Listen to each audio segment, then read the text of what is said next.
Hello students, in this video I am going to teach you the next part of how to write an informal letter। बच्चों, मैंने उस video में आपको 2 points पढ़ाए थे बेटा। फर्स्ट पॉइंट था sender address and the second point is date. तो बच्चों अब हम थर्ड पॉइंट पढ़ते हैं बेटा।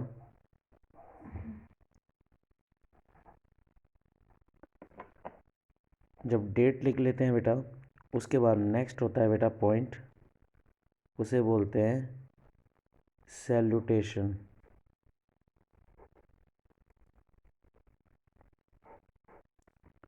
बच्चों सैल्यूटेशन क्या होता है, इसमें हम क्या लिखते हैं बेटा?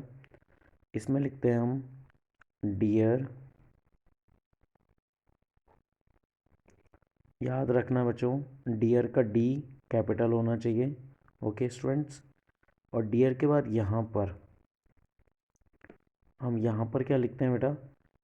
यहाँ पर वो वर्ड लिखा जाता है जिसको हम लेटर सेंड कर रहे होते हैं। जैसे कि क्वेश्चन में दिया होता है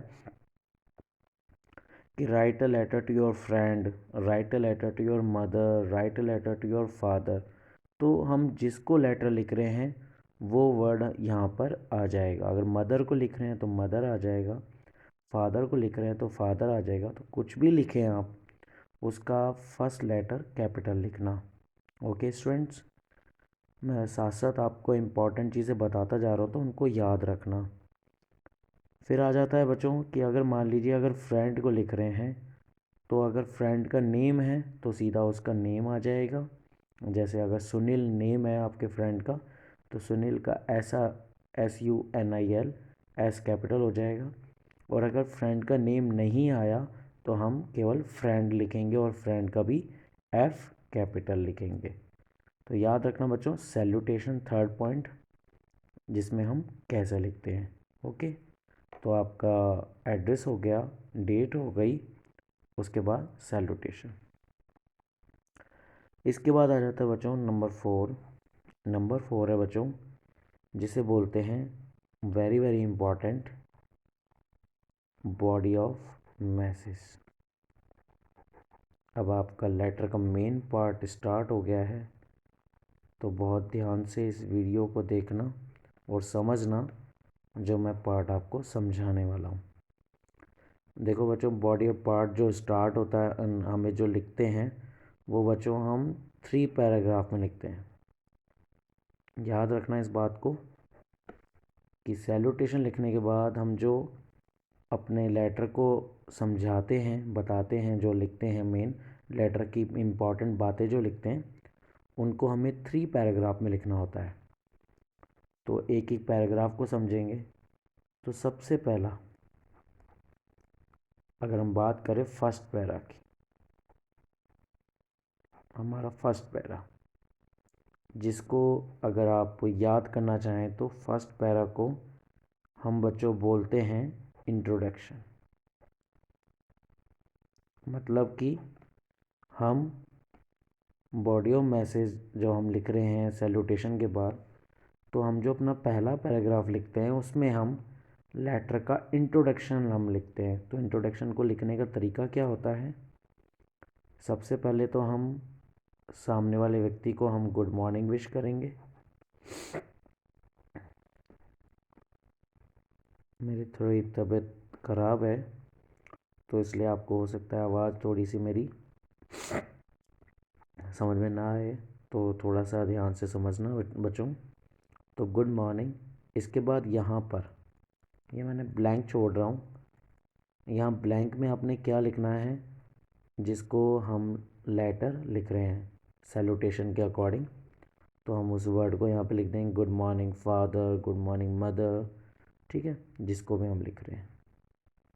उसके बाद ये आपका हमने लगा दिया एक्सक्लेमेशन साइन। उसके बाद अब आगे जब हम लिखेंगे गुड मॉर्निंग हमने लिख दिया, इसके आगे ही हमने आगे लिखना है। वो आगे हमारा क्या होगा, जैसे कि सबसे पहले आपने अपने बारे में बताना है। आई एम फाइन हियर, ठीक है, कि मैं यहाँ पर अच्छा हूँ जैसे आपने हिंदी के लेटर में पढ़ा होगा कि हम बताते हैं कि भाई मैं तो यहाँ पे कुशल मंगल हूँ और आशा करता हूँ कि आप भी वहाँ पर अच्छे होंगे। ठीक है, तो उसी तरह से बताना है आई एम फाइन हियर, मैं यहाँ पर अच्छा हूँ। ठीक है, यहाँ पे आप फाइन के और भी सिनोनिम आप लिख सकते हैं। फिर I am fine here and hope you will be fine there. अब आपने अपना भी बता दिया और सामने वाले के लिए आपने होप भी कर लिया, आशा कर ली कि शायद वो सामने वाले जो हैं वो भी कुशल मंगल होंगे, ठीक होंगे। ठीक है, इसके बाद आगे आपने क्या लिखना है, ये आपने अकॉर्डिंग द क्वेश्चन लिखना है। ठीक है, ये लाइन आपने यहाँ तक नॉर्मल, आप वैसे इस लाइन को आप लिख सकते हो नॉर्मली हर लेटर में लिख सकते हो कि अपने बारे में आपने बताया और सामने वाले का आपने हाल चाल आपने पूछ लिया। आगे क्या करना है आपने, आगे आपने लिखना है अकॉर्डिंग द क्वेश्चन। जैसे मान लीजिए अगर आप अच्छी बात बता रहे हो, गुड न्यूज़ बता रहे हो। ठीक है, जैसे मान लीजिए आपके घर में कोई मैरिज है, उससे रिलेटेड बता रहे हो, या घर में बर्थडे है आपका, अकॉर्डिंग द क्वेश्चन, जैसा क्वेश्चन है उसके अकॉर्डिंग। तो आपने जैसे मान लीजिए आपने इनवाइट कर रहे हो, तो आप क्या लिखोगे, I am happy to invite. जब आपने इनवाइट करना है तो ये लाइन हो जाएगी। और अगर आप कोई खुशी के साथ कोई बात बता रहे हो तो आपने कैसे लिखना है, I am happy to tell. I am happy to tell. यहाँ हैप्पी की जगह आप ग्लैड भी लिख सकते हो, don't worry. I am happy to tell. Okay, ये तो आपके वो तरीका हो गया। उसके बाद अगर मान लीजिए कि आप सैड हैं और कोई बात बताना चाहते हैं, तो I am sad to tell. यहाँ पे आप अनहैप्पी भी लिख सकते हैं। ठीक है, अब ये टेल के बाद आगे क्या लिखना है ये आपको मिल जाएगा क्वेश्चन में। जैसे मान लीजिए आप इनवाइट कर रहे हो, क्यों इनवाइट कर रहे हो, बर्थडे पे इनवाइट कर रहे हो या मैरिज में इनवाइट कर रहे हो, तो वो आपने यहाँ लिख देना है। आपने ये जो ऑब्लिक लगाए हैं मैंने, इनमें से आपने एक को चूज़ करना है, सबको चूज़ नहीं करना, सबको नहीं लिखना। आपने अकॉर्डिंग द क्वेश्चन चूज़ करना है। अगर इनवाइट वाला क्वेश्चन है तो आपने ये वाली लाइन आपने लिखनी है।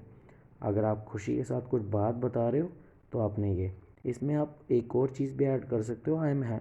अगर आपने कुछ थैंक यू कर रहे हो, मैं यहाँ पे लिख देता हूँ साइड में। अगर आप ना मान लीजिए क्वेश्चन आया कि आपने अपने अंकल को थैंक यू कहना है, तो आप ये भी लिख सकते हो। मैं यहाँ लिख रहा हूँ, मैं साइड में आपको दिखा रहा हूँ, I am happy to thank you. ये मैं साइड में लिख रहा हूँ, इसको आप अपनी नोटबुक में राइट डाउन कर लेना। ओके, ये भी आ जाएगा इनमें, इनवाइट करना, थैंक यू कहना, या हैप्पी होकर कुछ बात बताना, या सैड होकर कुछ बात बताना। तो अकॉर्डिंग द क्वेश्चन आप आगे यहाँ पर वर्ड्स लिख देना। तो it is all about first paragraph. तो बच्चों, इसमें हमने थर्ड पॉइंट सैल्यूटेशन पढ़ा और बॉडी ऑफ मैसेज का फर्स्ट पैराग्राफ। और नेक्स्ट वीडियो मैं आपको इसका बहुत इम्पॉर्टेंट सेकंड पैरा समझाऊंगा। तो आप वही चीज़ बेटा, अगर आपको मेरी मेहनत और आपको मेरा ये समझाना समझ में आया हो, पसंद आया हो, तो मेरी इस वीडियो को ज़रूर लाइक करना। Okay students, thank you.